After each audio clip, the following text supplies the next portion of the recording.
안녕하십니까. 성기영의 경제쇼 아나운서 성기영입니다. 이른바 노란봉투법으로 불리는 노동조합 및 노동관계조정법 2조, 3조 개정안이 우여곡절 끝에 오늘부터 시행됩니다. 이 하도급 노동자에 대한 원청 책임이 강화되는 등 사용자와 노동쟁의의 범위가 넓어지는 반면에 파업 노동자에 대한 기업의 손해배상 청구는 제한되게 되는데요.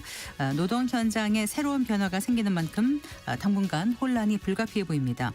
이른바 노란봉투법 시행의 의미는 무엇이고 앞으로 노동 현장에서 어떤 것들이 달라지는지 잠시 후에 노란봉투법의 모든 것 자세히 짚어보겠습니다.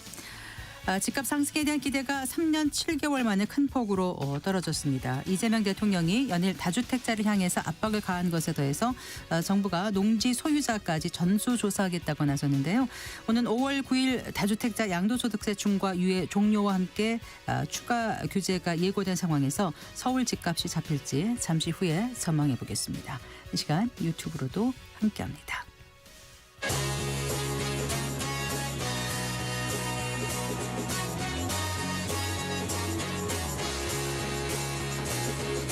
경제 시야를 넓혀드립니다. 투자의 지름길을 안내합니다. 돈 되는 정보를 발견하는 시간. KBS 1라디오 경제쇼. 먼저 오늘의 주요 경제 뉴스부터 정리해드리겠습니다. 경제 뉴스 브리핑 손석우 경제평론가와 함께합니다. 어서 나오십시오. 안녕하세요. 안녕하세요. 자, 증시가 엄청난 변동성을 보이고 있습니다. 네. 오늘은 또 큰 폭으로 반등. 이게 이제 자고 일어나면 워낙 지수가 이제 막 천당과 지옥을 왔다 갔다 하니까요. 30포인트가 아니라 뭐 200-300포인트씩 왔다 네. 갔다 하니까요. 정말 현기증 난다는 분들 많이 있고 또 네. 오늘 밤도 자고 일어나니까 전쟁의 양상이 또 바뀌었죠. 또 증시에 그동안 부담을 줬던 유가도 하루 만에 또 급락을 하면서 네. 오늘 코스피 코스닥은 어쨌든 큰 폭의 반등에 성공을 했습니다. 네. 코스피가 오늘 5.38% 상승한 5,532.59, 코스닥은 3.21% 상승하면서 1,137.68을 기록했습니다. 하나 정정하겠습니다. 코스피가 5.35% 네. 상승했습니다. 오늘 수급은 어제와 반대였습니다. 어제는 개인이 다 물량을 받아냈다면 오늘은 개인이 팔고 그 물량을 외국인과 기관이 사들이는 모습이었고요. 네. 지수는 오늘 장 초반부터 아주 강세였습니다. 5% 이상 상승하면서 출발을 했고 이내 상승폭을 확 키워가지고 9시 6분께 코스피 200 선물 가격이 6%를 넘게 치솟으면서 네. 또 매수 사이드카가 발동되기도 했습니다. 어제는 네. 매도 사이드카 또 서킷 브레이커가 네. 발동됐고 지금 하루 사이로 계속해서 왔다 갔다 합니다. 간밤 뉴욕 증시 흐름을 보면 도널드 트럼프 미국 대통령이 이란 사태 종결 가능성을 언급을 했어요. 이게 키포인트였습니다. 그러면서 3대 지수가 일제히 상승 마감을 했고 이에 따라서 오늘 우리 시장도 사실 반등할 것이라는 기대는 매우 컸고요. 네. 특히 이제 유가 급등했다는 그동안 패닉세를 보여오면서 지수가 크게 빠졌었기 때문에 유가가 또 정반대로 하락으로 돌아서니까 지수도 곧바로 급등세를 나타낸 것이다. 이렇게 볼 수 있겠습니다. 또 하나 지금 러시아 푸틴 대통령이 이란 전쟁 이제 중재안을 제안을 하고 트럼프 대통령과 통화를 하는 등 전쟁이 또 장기전으로 가지 않고 조기 종식될 수 있다는 기대감이 또 커지고 있다. 이런 것들도 투자 심리를 회복시킨 요인으로 해석이 되고요.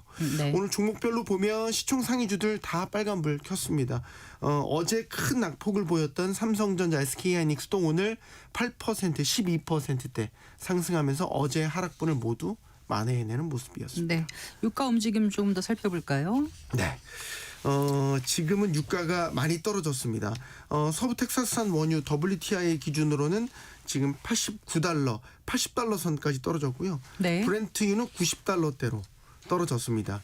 이게 아침에 비해서는 조금 올라온 거긴 한데 일단은 그 전날에 비해서는 그래도 많이 빠진 상태죠. 불과 하루 전까지만 해도 사실 유가는 치솟았죠. 강경파로 평가받는 모지타바 하메네이가 차기 지도자로 선출됐다는 소식이 전해지면서 전쟁이 장기화될 것이다. 이런 우려가 커졌고 이런 것들이 유가를 급격하게 밀어 올렸습니다. 그러면서 브렌트유 기준으로 어제 배럴당 119.5달러까지 올랐습니다. 이게 러시아 우크라이나 침공 당시 2022년 6월 이후 가장 높은 수준을 기록하기도 했죠. 그리고 이제 지금 하루 사이에 다시 아래쪽으로 방향을 잡은 모습인데 유가가 이제 급락을 한 거는 종전 가능성 그리고 또 주요 국가들이 유가 폭등에 본격적으로 대비하는 모습도 포착됐기 때문인데 네. 일단 도널드 트럼프 대통령의 발언이 핵심입니다. CBS 뉴스와의 전화 인터뷰에서 전쟁이 마무리 수순이라고 생각한다. 이렇게 밝혔고요. 호르무즈 해협과 관련해서도 장악하는 것도 생각하고 있다. 이렇게 언급을 했죠. 이 트럼프 대통령의 발언이 알려지면서 유가는 급격히 떨어지기 시작해서 WTI는 $80 초반대까지 내려오기도 했었고요. 브렌트유도 $80대로 떨어졌었습니다. 이에 앞서서 또 주목해야 될 거는 유럽 주요 7개국 G7 재무장관이 유가 급등에 대응해서 전략 비축유 방출 같은 필요한 조치를 할 수 있다는 공동 성명을 낸 것도 유가 하락을 이끈 요인으로 분석됩니다. 네. 다만 지금 이란 전쟁은 여전히 현재 진행형이죠. 따라서 이란 전쟁으로 인한 석유 시장 공급 충격 우려가 지속되는 분위기는 여전합니다. 원자재 데이터 업체 케플러의 경우 호르무즈 해협 봉쇄가 풀린다고 하더라도 이 걸프해역 페르시아만 석유 수출이 완전히 회복되기까지는 6주에서 7주까지 시간이 걸릴 것으로 분석하기도 했습니다. 네. 자, 이재명 대통령이 중동 정세에 따른 위기 극복을 위해서 조기 추경이 필요하다 이런 입장을 밝혔다고요? 네, 이재명 대통령이 오늘 국무회의를 주재한 자리에서 이제 중동 정세를 점검하면서 재정 지원이나 소상공인 지원, 한계 기업 지원 등을 하려면 추가 재정이 필요하다면서 조기 추경을 해야 할 상황인 것 같다. 이렇게 얘기를 했습니다. 유가가 올라가면서 이제 생산 원가가 올라가기 때문에 경제적 부담이 커지게 되니까 재정을 투입해서 일시적인 조정이 필요하다라는 이야기를 했고요. 그 방법으로는 유류세 인하도 언급을 했지만 유류세 인하와 함께 가능하면 양극화 완화에 도움이 되는 방향으로 차등적으로 지원하는 방안도 언급을 하면서 네. 이렇게 소비자를 직접 지원하려면 추경을 해야 하는 상황이다라고 부연하기도 했습니다. 결국 이제 소비자를 직접적으로 지원하는 방식이 더 효과적이고 이를 시행하려면 재원이 추가적으로 필요하니까 추경이 불가피하다라는 취지로 해석이 되고요.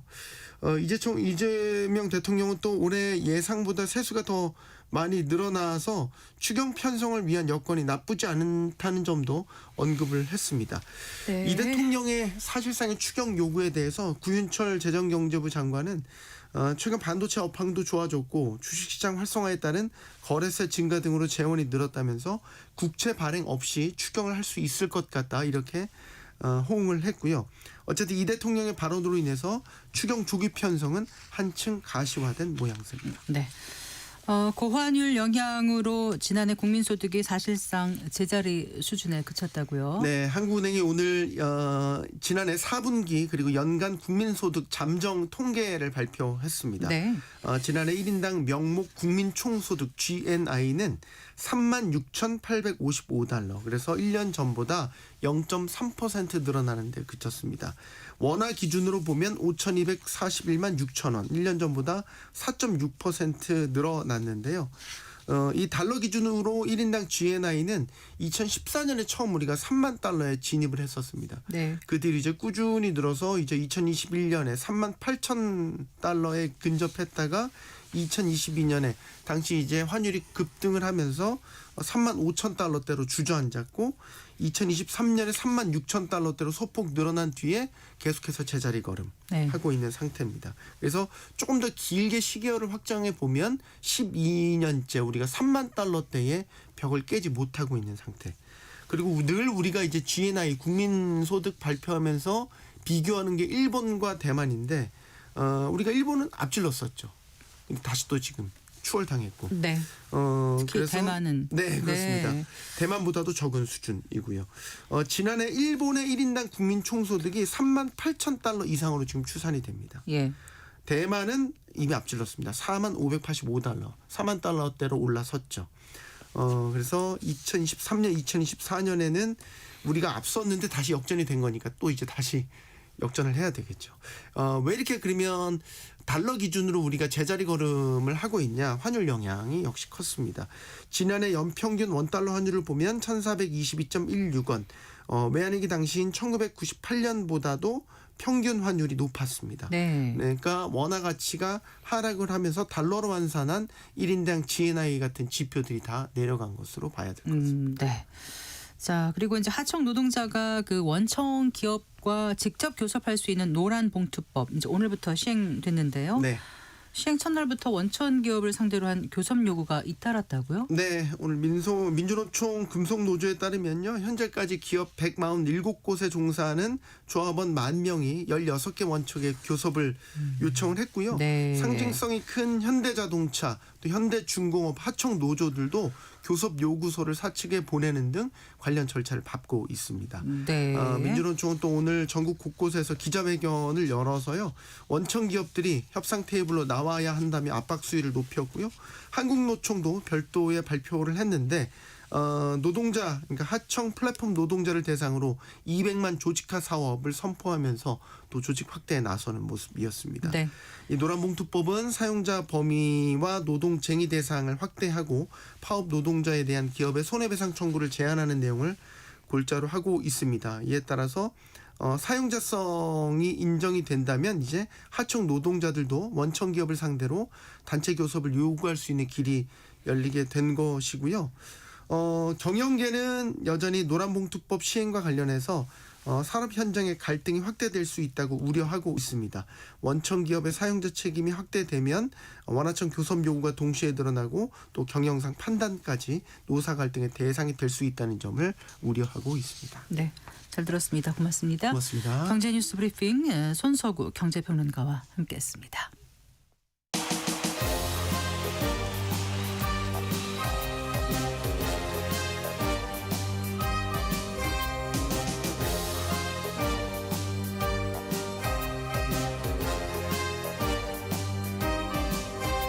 경제를 알아야 세상이 읽힙니다. 투자를 알아야 돈이 보입니다. KBS 1라디오 경제쇼.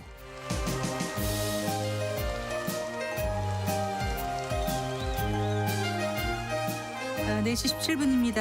앞서서도 말씀드렸습니다만 이른바 노란봉투법이라고 하죠. 노동조합 및 노동관계조정법 2조, 3조 개정안이 오늘부터 시행됐습니다. 자, 노란봉투법이 무엇인지 이 법의 시행으로 무엇이 달라지는지 자세히 알아보는 시간 마련했어요. 노무법인 도울꽃의 김유경 대표노무사 스튜디오에 모셨습니다. 반갑습니다. 네, 반갑습니다. 네, 좀 오늘 의미가 새롭게 다가오는 날일 것 같아요. 노무사로서 일하시면서. 매우 중요한 날이죠.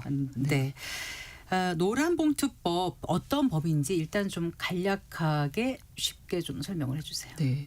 오늘 출연의 목표가 네. 정말 쉽고 핵심적인 내용을 잘 전달해 드리는 건데 가능할지 모르겠습니다. 네, 기대하고 있습니다. 네. 많은 분들이 이미 알고 계신 너무 많이 들었던 친숙한 용어인 노란봉투법은 아시는 것처럼 우리가 가장 잘 알고 있는 노동관계법은 근로기준법이죠. 네. 근데 이제 노조법이라는 것은 개별적인 어떤 그 노사관계가 아니라 이제 집단적인 노사관계를 규율하는 법이고 네. 오늘부터 시행되는 법은 정확하게 노조법 2, 3조 개정안입니다. 네. 근데 이제 노란봉투법이라고 말하는 법은 3조에 가까운 얘기고요. 노조법 2조까지 같이 이번에 개정이 된 건데 네. 노조법 2조의 핵심은 노조법 2조라는 게 노조법에서 쓰고 있는 용어들에 대한 정의에 대한 조항이거든요. 네. 그 중에서 사용자 정의를 좀 확대했다. 네. 그래서 기존에는 그 근로계약 체결의 직접 당사자만 사용자로 봤던 거를 근로계약서를 이제는 써가지고. 네, 갑가을이 있으면은 네. 제가 이제 근로자면 상대방이 이제 사용자인데 네. 그게 이제 나랑 직접적으로 체결한 당사자가 이제 갑이잖아요. 네. 근데 이제 법이 바뀌어가지고 조금은 더 확대가 돼서 예. 이렇게 근로계약 체결한 당사자가 아닌 네. 또 다른 어떤 원청 사용자 예를 들면 이 사람은 이제 저랑 계약을 체결한 사람이 아니지만 저의 어떤 근로 조건에 대해서 법령의 용어 이런데 실질적 구체적으로 지배 결정할 수 있는 정도가 된다라고 네. 하면 이 원청 사용자도 저의 사용자로 보겠다라고 네. 법이 바뀌었습니다. 네. 2조의 핵심은 사실 그거고요. 예. 3조가 말하자면 노란봉투법이랑 좀 가까운 이제 법인데 네. 네. 손해배상 청구의 제한을 이제 하는 조항이에요 원래부터. 근데 이 법에서 이제 신설된 조항이 되게 많습니다. 특히나 그 중에서도 불법쟁의 행위에 대해서 만약에 개인 조합원에게 손해배상 책임을 물어야 하는 상황이 됐을 경우에 네. 여러 가지 어떤 따져야 되는 요소들을 신설을 해서 책임 범위를 제대로 한번 따져보고 제한적으로 손해배상을 청구하자. 이것이 3조의 핵심이라고 볼 수 있겠습니다. 간단히 말씀드리면 그렇습니다. 더 많지만요. 네, 그래요. 자, 많은 분들이 노란봉투법 입에는 이거 있지만 왜 노란봉투법이라고 불리지 하고 궁금해하시면서 정작 찾아보지 않은 분들도 계셔서 네, 네. 그 어떻게 유래된 건지 좀 말씀해 주신다면요. 지금은 급여를 이제 전자적으로 받고 있기 때문에 네. 아주 옛날에는 월급을 노란 봉투에 가까운 봉투에 누런이었나요? 어쨌든 누런에 가깝겠습니다. 누런 봉투에 현금으로 받았던 관행들이 있었죠. 맞아요. 그래가지고 빽빽하게 써 있었어요. 막 네, 글씨도 써 있고. 그 노란 봉투인데 네. 그 사실 이게 사회적으로 파장을 일으켰던 최초의 사건은 아주 오래 거슬러 올라가서 2003년에 두산중공업 20년도 더 됐어요. 네, 두산중공업이라는 회사에서 일하고 있던 배다로라는 노동자가 네.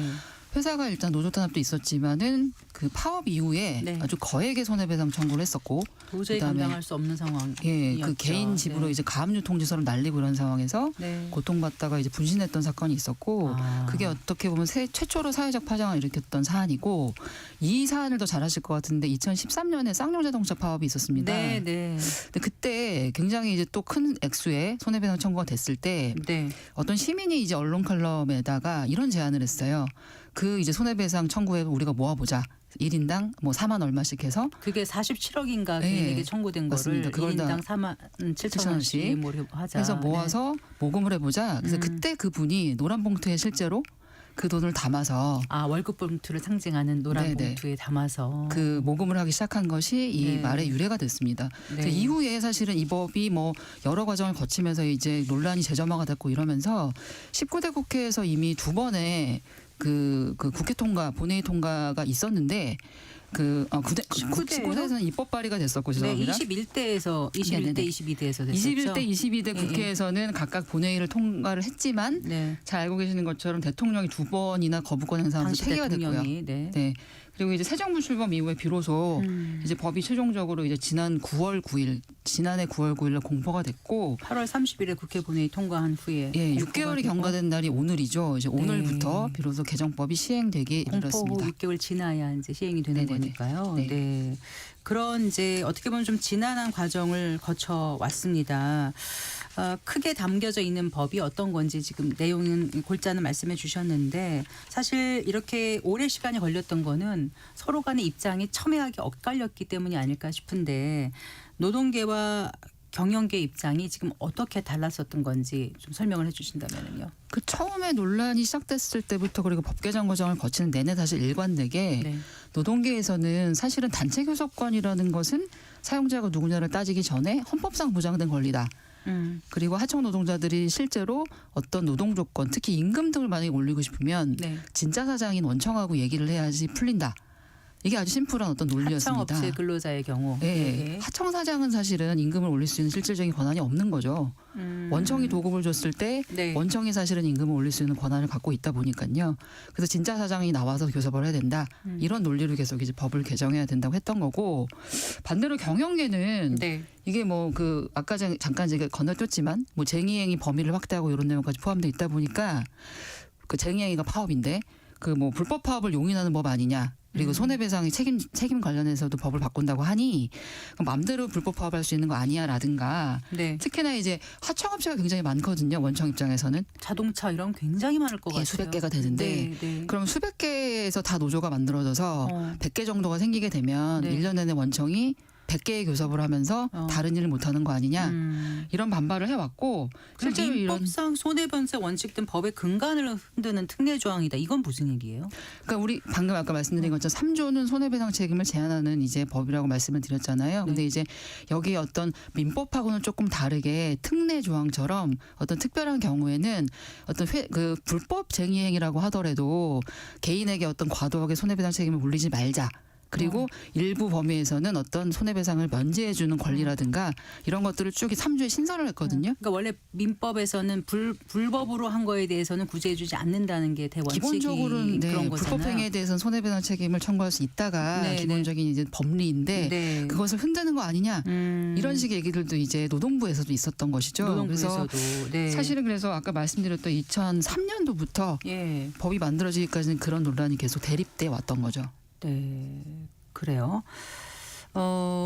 쉽게 노란봉투법 얘긴 하지만 네. 구체적으로 어떻게 달라지는지 피부에 안 와닿는 분들이 지금 많으실 것 같거든요. 네. 어떻게 될까요? 네. 사실 2조를 조금 말씀을 드리고 싶은데 네. 그 노조법 2조가 아까 말씀드린 것처럼 실제 제가 이제 계약을 체결한 당사자가 아니어도 네. 교섭을 요구할 수 있는 어떤 권리가 하청업체에 생겼다. 네. 라고 이제 생각을 하시면 되고요. 그 일각에서 이제 관련해서 이제 우려를 하시는 바 중에서 당장 어떤 하청업체의 노조의 목소리나 힘이 너무 세져서 뭐 불법 파업을 조장을 하고 네. 그다음에 노조가 힘이 커지면서 노사 갈등이 첨예해질 것이다라는 얘기들도 나오는데 사실은 이 법을 조금 쉽게 설명을 드리게 되면은 하청 노동자가 그 원청이랑 교섭할 수 있는 어떤 하나의 권리가 하나 더 생긴 것이고 만약에 하청 노조가 원청을 상대로 교섭을 하시죠. 라고 하면 그에 응할 의무가 이제 원청에 생긴 것이라서 네. 이게 그 잘 대화해 가지고서는 교섭을 통해서 해결하라는 법인 것이지 무조건 파업을 해라고 만든 법이 아니거든요. 하지만 파업을 할 수 있는 길은 터준 거잖아요. 맞습니다. 예. 네. 근데 이제 어떻게 보면은 우려되는 지점 중에 하나는 지금 하청 노동자들이 만약에 교섭을 하고 싶다면 네. 가장 노조를 처음으로는 만들어야 되겠네요. 노조를 만들어야죠. 노조를 만들거나 아니면은 기존에 있던 노조에 가입을 하거나 네. 사실 그거부터 시작을 해야 되고 이 이후에 말씀드리겠지만 교섭 절차 매뉴얼 등에서 이제 적시를 한 여러 가지 절차상의 어떤 과정들이 좀 있습니다. 근데 그런 것들을 넘어서 가지고서 교섭 테이블에 앉기까지 과정이 상당히 솔직히 쉽지는 않다. 노조를 만드는 조건은 어떻게 돼 있어요? 노조는 사실은 법상으로는 2명 이상만 뭉쳐가지고 그러니까요. 어렵진 않을 간단히 것 설립신고서만 같은데요. 작성하면 되긴 하는데 네. 지금 현재 하청 노조들은 대부분 그렇게 해서 직접 노조를 만들기보다는 네. 이미 크게 만들어져 있는 예를 들어 금속노동조합이라던가 이런 곳에 가입하는 형태로 노조를 지금 노조원이 되고 있다고 보시면 되겠습니다. 네. 그래서 다시 지금 이제 2조에 지금 담고 있는 게 사용자, 노동쟁이 범위 이런 범위에 대해서 지금 얘기하는 네네. 거잖아요. 네. 그래서 어쨌든 지금보다는 노동자들에게 더 권익이 보호될 수 있는 방향으로 가는 건 맞는 거죠. 네, 그렇게 봐야겠죠. 네. 네. 그럼 기업 입장에서는 이게 불편한 거죠.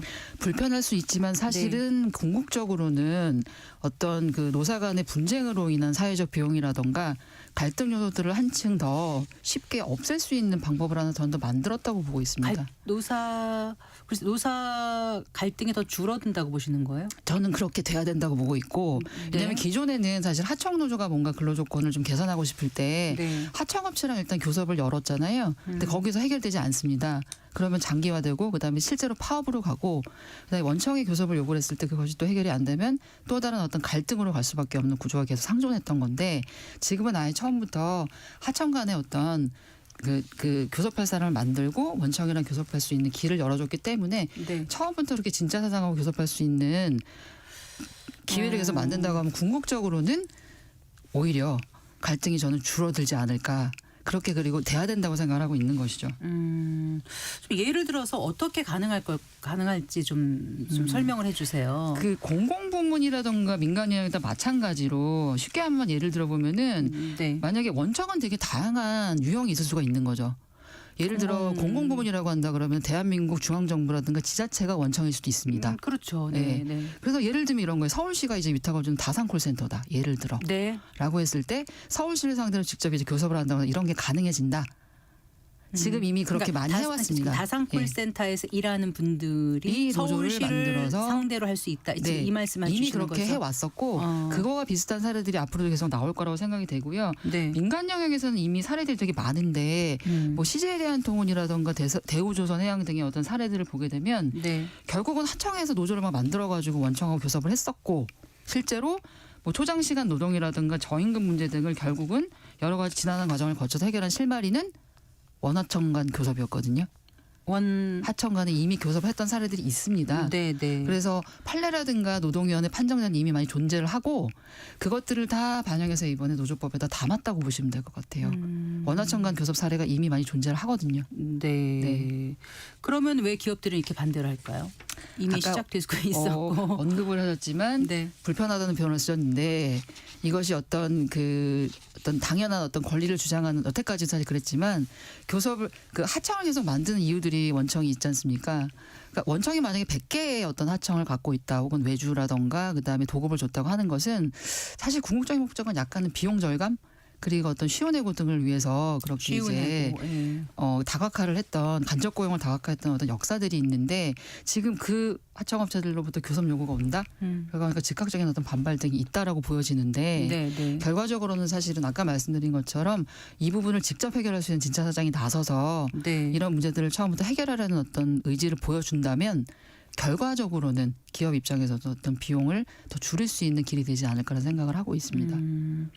어쨌든 경영계 재계는 지금 긴장하고 있는 것 같아요. 지금 사용자 범위가 좀 확대된 거잖아요. 네, 그렇죠. 그렇습니다. 그리고 그러다 보면 이제 경영 부담이 커질 것이고 그 어쨌든 예측 불가능한 파업이 더 늘어날 거라고 경영계는 계속 얘기를 하고 있는데 네. 그러다 보면 좀 더 그 현장에서 갈등은 깊어지고 그런 부작용은 없을 거라고 지금 요걸 하나 말씀드리고 싶은데 생각하세요? 이미 네. 하청에 조직되어 있는 많은 노동조합들이 네. 그 하나하나 개별 기업별로 노조를 만든 게 아니라 네. 이미 초기업, 그러니까 기업을 넘어서 큰 덩어리의 노조 안에 지금 편입돼 있는 네. 상태라고 보시면 돼서 이 법이 개정이 됐지만 사실은 이후에 펼쳐질 교섭의 모양은 원하청 교섭의 모양은 아주 다수의 작은 어떤 단위의 교섭이라기보다는 네. 소위 유럽에서는 이미 정착되어 있는 산업별 노조, 초기업별 노조 간의 어떤 교섭이라고 보시면 될 것 같아서 교섭의 어떤 숫자가 갑자기 폭증한다거나 그래서 그에 따른 어떤 파업이 폭증한다거나 그런 일은 당장은 저는 벌어지지 않을 거라고 보고 있거든요. 당장은 네. 네. 당장이란 단서를 붙이신 이유는 있습니까? 아니요. 앞으로도 그렇습니다. 네. 네, 혹시 그 네이버 같은 경우는 어땠습니까? 예. 많이 알고 계시는 네이버의 경우가 이제 조금 우리가 쉽게 이해할 수 있는 예인데 네이버 같은 경우가 이제 그 네이버가 이제 소위 말하는 원청이겠고요. 네. 거기에 이제 손자 회사라고 할 수 있는 6개의 그 소위 말하면 하청이라고 할 수 있는 협력 업체들. 네, 네. 거기가 사실 소속되어 있는 노조는 딱 하나예요. 민주노총 화성식품 노조의 네이버 지회. 화성식품 노조. 그 네. 지회가 네이버라는 하나의 원청을 상대로 이미 교섭을 실시를 했던 네. 선례가 있습니다. 어쨌거나 지금 기업들은 현장에서 어떻게 대처할까 별도의 태스크포스 만들고 또 뭐 여러 가지 그 법무, 노무 등 유관 부서 중심으로 대책 마련을 좀 하고 있는 그런 모양새를 보이고 있더라고요. 그런데 이제 이거가 궁금합니다. 그 지난해 법안이 통과되면서 이제 원청과 하청 그 노조의 교섭 절차를 좀 더 구체화해야 된다고 하는데 네. 어떻게 구체화해달라는 요구였는지 실제로 그 구체화해서 뭔가 내용이 담긴 게 발표가 됐는지 이것도 궁금해요. 네, 그래서 법이 오늘 시행되기 얼마 전인 지난달 24일경에 일단은 그 고용노동부는 법이 바뀐 거에 대한 해석 지침을 내놨었고 그에 또 따라서 방금 말씀하신 절차 매뉴얼이라는 걸 얼마 전에 발표를 했거든요. 네. 근데 사실은 이 절차에 담겨 있는 내용은 이제 핵심은 어떻게 그러면 원하청 교섭 체계를 마련할 것이냐. 그리고 어떤 절차를 밟아야만 되는 것이냐라는 걸 만든 말 그대로 매뉴얼이에요. 네. 근데 이제 이거에 대해서는 우려들이 상당히 많이 나오고 있습니다. 왜요? 왜냐하면은 여기서 가장 핵심은 좀 어려운 말인데 교섭 창구 단일화라는 걸 해라라는 게 핵심인데 말은 쉬운데 그러니까 네네. 교섭 창구 단위를 어떻게 하라는 원청이 말인 하는데 만약에 하청업체가 만약에 50개다. 거예요? 라고 하면은 이 50개가 한꺼번에 다 50개의 교섭을 하는 게 아니라 이 하청업체들 집단 안에서 교섭을 할 대표자를 하나 만들어라. 대표 노조를 하나 만들어라. 네. 라는 게 창구 단위라라는 어떤 기존의 제도인데 그럼 바뀐 게 별로 없는 거예요? 그런데 이제 요게 의기가 굉장히 깁니다. 왜냐하면 기존의 노조법 시행령상에는 네. 사업장 단위에서 창구 단위라 절차라는 걸 진행하라고 되어 있어요. 네. 근데 지금 방금 말씀드린 것처럼 사업장이라는 건 하나의 사업장입니다. 근데 하청 50개라 그러면 50개의 사업장이 있는 거거든요. 네. 요걸 묶어서 창구 단위라 하라고 지금 노동부는 안내를 해버린 거라 네. 이게 어쨌든 기존 법하고도 맞지가 않고 위헌적 요소가 있다는 말들은 노동계에서 나오고 있고 가장 중요한 문제는 이거죠. 창구 단위라 절차가 굉장히 복잡합니다. 법률 전문가들인 저희도 사실은 잘 이해를 못하는 분들이 많을 정도로 아주 복잡한 절차를 거쳐야 되고 단계마다 뭔가 법적 판단이 불가피하거든요. 그러니까 쉽게 말씀드리면은 가끔 하청 노조들이 같이 잘 이제 절차를 거쳐가지고 대표 노조를 만들었어요. 네. 그래서 회사에다가 교섭을 하자고 원청이 요구를 했는데 만약에 원청이 그것을 받아들이지 않고 절차를 거치지 않게 되면 그때부터 하나씩 법적 판단을 받아봐야 되거든요. 네. 그때부터 그럼 이 원청이 진짜 사용자가 맞는지를 또 법적으로 판단하게 돼요. 네. 자 그러면 요거를 쭉 거치다 보면은 진짜 사장님 만날 때까지 1년이 걸릴 수도 있지 않냐라는 우려가 그 교섭 매뉴얼에 대해서 나오고 있는 거죠. 네. 그 기업들이 이번 법 통과로 뭐 해외 투자가 위축될 것이다 이런 얘기는 왜 나왔다고 보세요? 그러니까 해외 사례는 조금 더 우리보다 우리랑 비교를 해봤을 때 우리 법이 너무한 거 아니냐, 과도한 거 아니냐 뭐 이런 얘기들 나오는 것 같은데요. 사실은 저는 해외 사례가 훨씬 더 우리보다 느슨하다. 그리고 이제 우리가 절대 과도한 게 아니다라는 생각해요. 비교해서 좀 설명해 주세요. 그러니까 이제 가장 대표적으로는 이제 미국의 사례를 한번 볼 수 있겠는데 소위 공동 사용자 법리라는 게 있습니다. 공동 사용자 법리. 그래서 네네. 이제 영어로는 이제 조인트 인플로이어라고 하는데 아하, 네. 그러니까 구글의 사례가 있었지만은 이게 뭐냐면은 구글의 협력업체들이 뭐 부당노동행위로 이제 사용자에 대항해서 싸웠던 사건에서 이제 구글이 사실은 어떻게 보면 원청이라고 할 수 있는 사건에서 구글을 사용자로 봤던 사건이었거든요. 이게 어떻게 가능한 거냐면은 네. 여러 가지 이제 핵심적인 이제 노동 조건 중에서 어떤 하나라도 구글이 결정할 수 있는 여지가 있다라고 하면은 협력업체 사장뿐만 아니라 구글도 사용자를 보겠다라는 법리가 이미 미국에서는 형성이 돼 있어요. 근데 중요한 건 미국은 헌법상의 단체 교섭권을 보장하고 있는 국가는 아닌데도 그런데도 오히려 이 공동 사용자 법리를 통해서 채택을 하고 있다는 거죠. 근데 우리는 사실은 단체 교섭권을 헌법에서 보장하고 하고 있음에도 있으면서도 불구하고 실질은 공동사용자 법리같이 폭넓은 어떤 법리는 우리는 아직 채택을 하고 있지 않아서 네. 해외에 비해서 우리나라가 너무한 거 아니냐. 사실 이 주장 저는 타당하진 않다고 생각하고 있습니다. 네.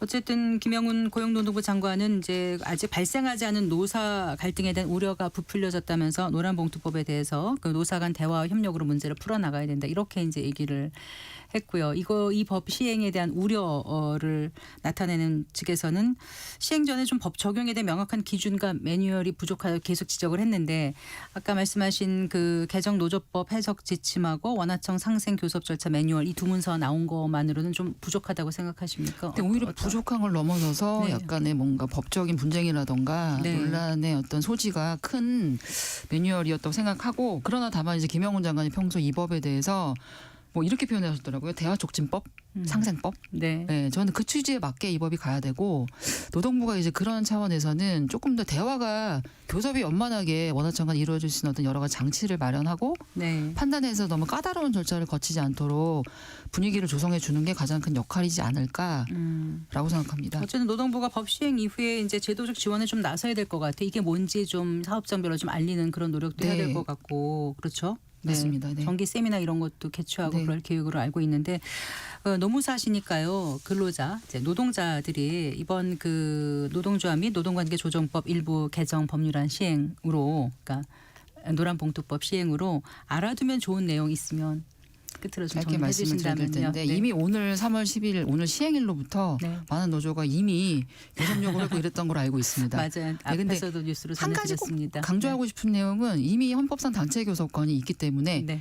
원청을 상대로 이제 교섭할 수 있는 권리는 이미 보장이 돼 있었다. 근데 그것을 조금 더 구체화할 수 있는 하나의 장치가 더 마련된 것이기 때문에 네. 이제 하청 노동자들은 하나의 무기를 더 갖게 된 것이다라고 말씀드리고 싶고 네. 3조 손해배상 책임 제한에 대해서는 어쨌든 간에 정당한 이제 파업이든 그다음에 불법 쟁행이든 간에 사용자에게 어떤 손배폭탄을 던지는 그런 일들은 네. 최소화할 수 있는 하나의 장치는 생겼기 때문에 그 네. 부분에 대해서 조금 잘 이해하시고 네. 앞으로 이제 비슷한 일이 생겼을 때 뭐 단결해서 어떤 싸울 수 있는 힘이 생겼다라고 이제 생각해 주시면 좋을 것 사실 같습니다. 노동자들도요 소모적인 어떤 갈등을 원하지는 않을 거예요. 당연하죠. 사업장이 계속 멈춰서면 네. 기업이 제대로 되지 않으면 결국 내 주머니가 팍팍해지는 거는 당연한 그럼요. 거 아닙니까? 네, 네. 그러니까 서로 좀 상생과 네. 지혜의 머리를 맞대는 게 중요하지 않을까 이런 네. 생각을 해봅니다. 파업을 하고 싶은 노동자는 없습니다. 잘 들었습니다. 고맙습니다. 네, 감사합니다. 노무법인 돌꽃의 김유경 대표 노무사와 얘기 나눠봤습니다.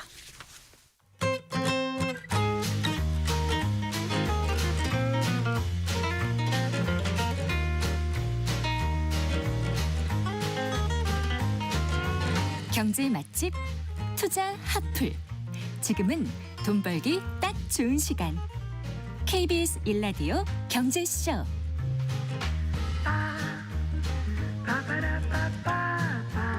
네 시 39분입니다. 이번에는 부동산 시장 한 뼘 깊게 분석해보고 한 발 빠르게 전망해보는 부동산 투자 분석 순서입니다. 우리은행 함영진 부동산 리서치 랩장과 함께하겠습니다. 어서 나오십시오. 네, 안녕하세요. 어떻습니까? 정부의 다주택자 압박 그리고 5월 9일 조정 대상 지역의 다주택자 양도소득세 중과 유예 이제 일몰 맞습니다. 를 앞두고 서울에 이제 아파트 매물이 좀 많이 쌓인다 이런 뉴스도 접하게 되는데 어떻습니까 실제로 이 정부와 비교해서? 생각보다는 매물이 많이 나오고 있는 것으로 보여집니다. 네, 네. 실제 이제 부동산 정보회사 아실 조사에 따르면요, 네.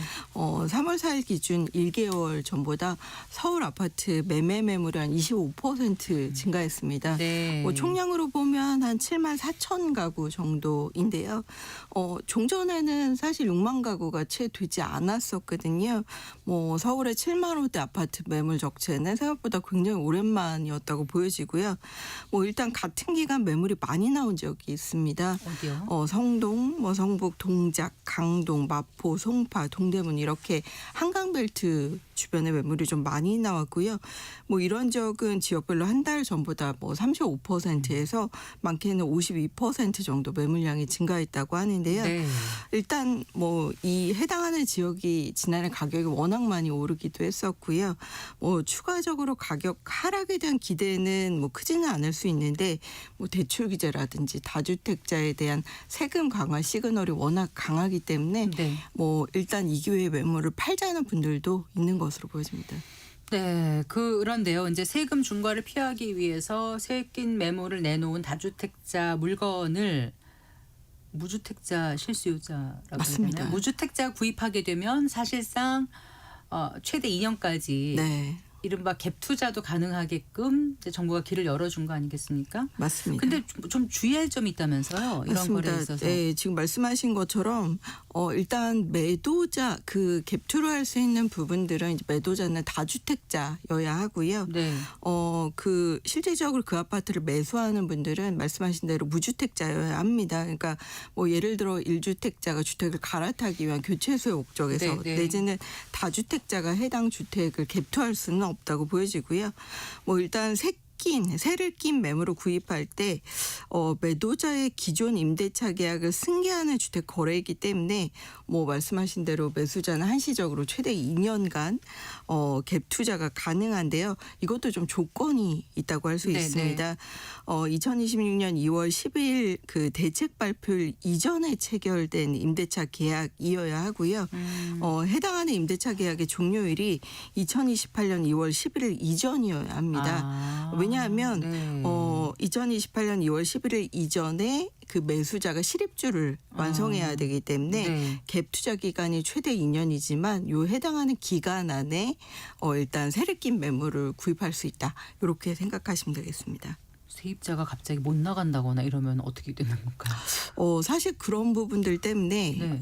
일단 임대차 계약 기간이 확실히 28년 2월 11일 이전에 네. 이전이면 네. 그런 불상사가 생긴다 하더라도 매수자한테는 피해가지 않도록 그렇습니다. 하기 위해서 날짜를 네네. 못 박아둔 네. 건가 봐요. 네, 그렇군요.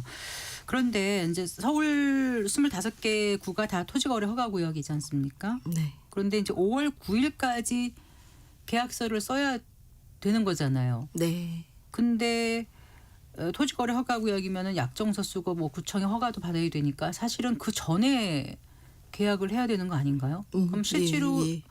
그 물건을 살 수 있는 사고 팔 수 있는 기한은 5월이 아니라 4월 중순이라고 할 수 있겠죠. 네. 일단 서울 전역 그리고 경기도 12곳이 조정 대상 지역, 투기과열지구 이렇게 이제 규제 지역인데요. 해당 매물은 이제 5월 9일까지 반드시 이제 본계약서를 쓰셔야 되고요. 네. 이것도 이제 가계약서는 되지 않습니다. 네. 분명히 이제 계약금을 입금도 완료를 해야 되기 때문에 이런 네. 부분들 주의하실 필요가 있고요. 말씀하신 대로 그 부동산 거래 신고법에 따르면 토지거래 허가 신청일로부터 2주죠. 그러니까 15일 이내에 허가 심사를 하게 돼 있기 때문에 사실상은 이제 허가받을 수 있는 기간을 감안해서 네. 거래를 해야 되겠죠. 그렇기 네. 때문에 일단 15일이 휴일을 끼지 않습니다. 영업일 기준일입니다. 그리고 이때 5월 1일 노동절이 또 포함되어 있는데 노동절에 관공서는 일단 열거든요. 네. 그렇기 때문에 적어도 이런 매물을 구입을 하시려고 하신다면 4월 15일 내지 16일. 근데 이제 약정서를 이때 쓰더라도 사실 행정이 조금 늦어질 수도 있잖아요. 그거 감안해야죠. 그러니까 바로 이제 그 전주까지는 좀 여유롭게 약정서를 쓰고 토지거래 신고를 하시는 것이 좋을 것으로 보여집니다. 오늘이 3월 10일이니까 꼭 한 달 남았다 맞습니다. 이렇게 생각하면 될 것 네네. 같은데 계약금이요 법상 퍼센트가 딱 정해져 있는 건 아니죠. 그렇지는 않습니다. 이제 대개나 10% 정도 보는데요. 네. 뭐 5%나 6%라고 해도 문제는 되지 않습니다. 이제 네. 계약금을 입금했고 실제 계약서를 써서 이게 가계약이 아니다, 본계약이다 이런 부분들을 계약금이 몇 퍼센트인지 간에 계약금 전체를 입금하면 상관이 없다 이 말씀이신 맞습니다. 거죠? 네네.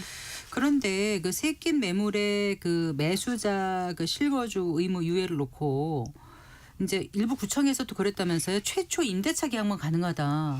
네, 그래서 사실 지금 강남 송파의 매도 신청 그 토지 거래를 대거 반려하는 무슨 혼선이 있었다고요? 맞습니다. 이거는 좀 사실 벌어지지 않았어야 되는 부분인데 네. 아무래도 짧은 기간 안에 제도 시행이 되다 보니까 그랬던 것으로 보여지는데요. 일단 부동산 거래 신고 등에 관한 법률 시행령 개정안을 잘 살펴보면 26년 2월 10일 당시 임대임 중이거나 또는 전세권 설정되어 있어야 되고요. 그리고 여기에 이제 계약의 최초 종료일이라는 최초라는 말이 들어갔기 때문에 네. 지자체에서 좀 혼선이 있었던 것으로 보여집니다. 그러니까 네. 28년 2월 10일 이내여야 실거주 의무가 유예된다. 이렇게 이제 명시가 되어 있거든요. 그래서 이제 지자체에서 시행령을 해석할 때 네. 이 최초 종료일, 최초 계약이라는 표현을 갱신권 사용 전인 순수한 신규 계약으로 좁혀서 이제 해석했기 때문에 네. 거래를 반려하는 사례가 좀 속출했던 것으로 보여지고요. 일단 국토부가 해결에 나섰습니다. 네. 이제 지자체의 지침 숙지 미흡이다. 뭐 이건 좀 해프닝이다 이런 얘기를 했겠고요. 네. 사실 정책 취지는 현재 임차 중인 계약 종료 시까지 유예하는 것이기 때문에 이미 이제 갱신권을 사용한 계약의 만료일이 최초 종료일도 같이 본다. 그래서 어쨌든 28년 2월 11일 이전이라고 하고 네. 그 이전에 이제 됐다면 큰 몇 문제는 번째 계약이라도 상관없다. 맞습니다. 전세 계약이 네네. 그렇게 알고 계시면 되겠습니다. 그런데 그 어떻습니까? 최근 언론 보도에서 그 성인 자녀의 부양가족 인정 요건 자체를 수정하면서 제도 보완에 나섰다고 하는데 이것은 또 어떻게 된 건가요? 네, 사실 이제 성인 자녀 부양가족 수 인정 분양 시장에서는 이제 이 부분들과 관련된 제도 개선을 정부가 하고 있다. 뭐 이런 보도가 나기도 했는데 일단 국토교통부에서는 이제 보도자료 반박문을 발표하면서 뭐 아직은 그런 부분이 없다고 해명을 하기도 했었습니다. 네. 이제 지금까지는 30세 이상 자녀가 1년 이상 같은 주민등록표에 등재돼 있으면 아파트 청약할 때 이제 부양가족으로 인정을 받을 수 있었거든요. 네, 1년 이상. 네. 근데 이제 앞으로는 노부모 부양하고 동일하게 3년 이상 계속 같은 주민등록 상에 등재돼 있어야지 그 부양가족 수 가점을 인정받을 수 있게 규제를 강화할 거다. 네. 뭐 이런 부분들이 언론에 보도가 된 것인데요. 사실 아파트 청약의 부양가족 가점의 점검을 좀 내실화하고 사실 부양가족이 한 명 늘어날 때마다 청약 가점이 5점 올라가거든요. 그렇죠. 그렇기 때문에 당첨에 부양가족 수를 늘리는 게 매우 유리합니다. 네. 그래서 이런 부분들이 최근 이제 문제가 되기도 했었기 때문에 네, 네. 뭐 정부는 부인하기도 했지만 중장기적으로는 어쨌든 성년 자녀의 부양가족 수 인정 기준을 조금 늘리는 부분들이 검토될 거라고 보여지긴 합니다. 확정 단계가 아니라서 그렇지 그런 방향으로 가기 때문에 아마 그런 보도가 나왔었지 맞습니다. 않았을까 싶기도 한데요. 어떻습니까? 요즘 그 전세 매물이 좀 많이 줄어들고 있다고든 하는데 그런 상황에서 주택 임대 사업자가 이제 원래 임대료 상한 5%에 묶여 있지 않습니까? 네. 그런데 그걸 살짝 피해 가지고 전세 보증금을 못 올리니까 무슨 뭐요? 옵션 사용료 이거를 보고 하는 경우가 있다면서요? 맞습니다. 참 머리들이 좋아요. 네. 사실 이거는 불법입니다. 그렇죠. 네, 예. 그래서 일단 등록 주택임대 사업자는 임대기간 임대료를 이제 증액할 경우에는 당초 임대료의 5% 범위를 초과해서 청구할 수가 없습니다. 이거는 민간임대 특별법에 명시가 된 내용이거든요. 네, 네. 근데 이제 본래 가전, 가구, 뭐 시스템 에어컨, 북박이장 이런 것들이 이제 옵션이잖아요. 네. 근데 이런 부분들의 옵션 사용료는 사실 임대료에 모두 포함됐다고 보는 비용입니다. 근데 이 법에 딱 명시가 안 돼 있으니까 이걸 또 노력한 것 같아요. 그래서 이를 네. 포함한 이제 보증금이 어쨌든 이전 계약보다 5% 증액될 경우에는 임대료 상한 의무 위반에 해당되긴 하거든요. 네. 그래서 일단 국토부가 최근에 옵션 사용료, 임대료 상한 의무를 우회하는 행위다. 이거는 이제 부적격한 행위이기 때문에 네. 정부에서 관리 감독을 좀 하겠다 이렇게 얘기를 했고요. 일단 지자체 공문을 발송했고 3월 중에 정부가 지자체랑 합동으로 특별 점검을 한다고 하는데요. 뭐 이렇게 되면 뭐 어쨌든 임대료 상한 의무 위반 사례 이런 것들이 좀 밝혀질 수는 있을 것으로 보여지고요. 네. 일단 이런 일 당하셨다면 가만 있으시면 안 됩니다. 네. 현재 운영 중인 이제 네. 등록임대 불법행위 신고센터가 있거든요. 아, 네. 거기에 신고 접수를 하시면 되고요. 법 위반이 확인이 될 경우에는 지자체에서 3천만 원 이하의 과태료도 부과할 수 있습니다. 그렇기 때문에 임대사업자, 등록임대사업자는 이렇게 하시지 않으시는 것이 신고하는 사람에게 주는 뭐 포상금은 없습니까? 리니언시 제도 뭐 내지는 이제 뭐 사실 신고금의 얼마를 이제 주고 이러면 좋은데 이거는 아직 그런 건 없는 것으로 알고 있습니다. 아 그런데요. 이제 그 대통령이 농지까지 투기 대상이 됐다면서 이제 농지 가격 상승이 인구의 비수도권 유입을 방해한다 이렇게 지적한 바 있지 네. 않습니까? 그래서일까요? 그 3월에 농림축산식품부가 전국 농지 소유자에 대해서 전수조사에 착수한다면서요? 네, 맞습니다. 이제 아무래도 전국 대상의 전수조사지만 수도권에 좀 집중될 것으로 보여지는데요. 일단 이 대통령이 국무회에서 귀농귀촌 하려고 해도 털을 잡기 어려운 것들이 이제 농지 투기 때문이다. 네. 그리고 이런 부분들이 농지의 무단 휴경이나 불법 임대차 이런 부분들에 문제가 있을 수 있다. 이렇게 한 다음부터 전수조사를 하기로 했습니다. 일단 토지거래 허가 구역 내 농지나 관내 거주자가 취득한 농지 같은 투기 위험군을 좀 강도 높게 조사할 계획이라고 하는데요. 네.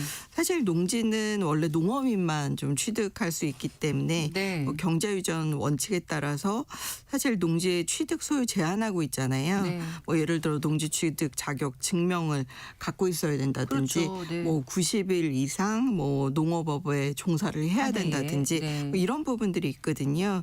뭐 아니면 아예 상속받은 농지이거나 내지는 8년 이상 농사 짓다가 휴경하는 경우 내지는 뭐 주말에 한 300평 이하의 체험 농지 네. 뭐 영농 뭐 이런 경우만 사실 해당이 되거든요. 기본적으로 작용이 원칙이죠. 맞습니다. 네. 그래서 아니시면 이제 농지은행에 위탁을 하시는 부분들도 있다고 보여지긴 하는데요. 네.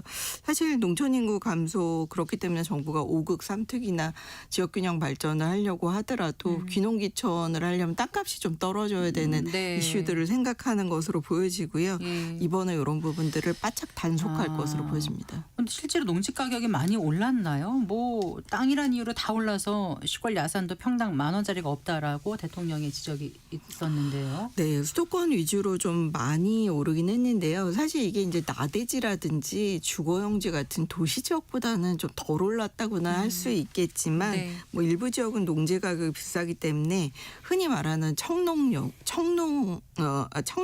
내지는 좀 전업농 뭐 이런 분들은 조금 부담을 느끼시고 있는 것은 사실인 것으로 보여집니다. 네, 네. 이제 농지은행이 조사한 것이 있는데요. 이제 지역별로 표준지 공시지가 현황을 보면 지난해 전국의 농지 평균 가격이 1제곱미터당 42,314원 정도였습니다. 네. 그러니까 평당으로 보면은 한 14만 원 정도 되거든요. 그렇군요. 네, 그래서 2016년에 이게 이제 3만 원대였기 때문에 사실 뭐 10년 만에 거의 몇백이 오른 거예요. 맞습니다. 지금. 네네. 뭐 3배 이상 올랐죠. 그렇기 네. 때문에 조금 뭐 부자 농부도 있겠지만 농가 소득이 평균적으로 보면 연 5천만 원이라고 하거든요. 네. 그래서 농지가 쉽게 좀 접근할 수 있는 가격이 아닌 것은 그렇게 된 것으로 보입니다. 전수조사하면 그 다음 단계가 기다리고 있는 걸까요? 맞습니다. 그래서 이제 헌법상 현행법상 뭐 처분 대상 농지들을 좀 정리해서 뭐 네. 과태료 처분을 한다든지 강제 매각을 시키겠다고 하기는 하는데요. 대신 이제 이제 이런 부분에 적발되신 분이 내가 다시 농사를 짓겠다 뭐 이렇게 하면은 바로 강제 처분은 쉽지는 않을 것으로 보여집니다. 그리고 사실 지금 농지 가격이 매우 좀 그래도 높은 편이기 때문에 이걸 이제 내놓는다고 하더라도 사실 바로 팔리기는 또 쉽지 않을 수도 있겠고요. 네. 그래서 이런 부분들 관련해서 정부가 좀 농지은행의 선매매 협의권이라든지 네. 뭐 이런 부분들을 고민을 하셔야 될 것으로 보여집니다. 네, 잘 들었습니다. 고맙습니다. 네, 고맙습니다. 한명진 우리은행 부동산 리서치 랩장과 함께했습니다. 마칠 시간입니다. 성기영의 경제쇼 오늘 순서 여기까지입니다. 고맙습니다.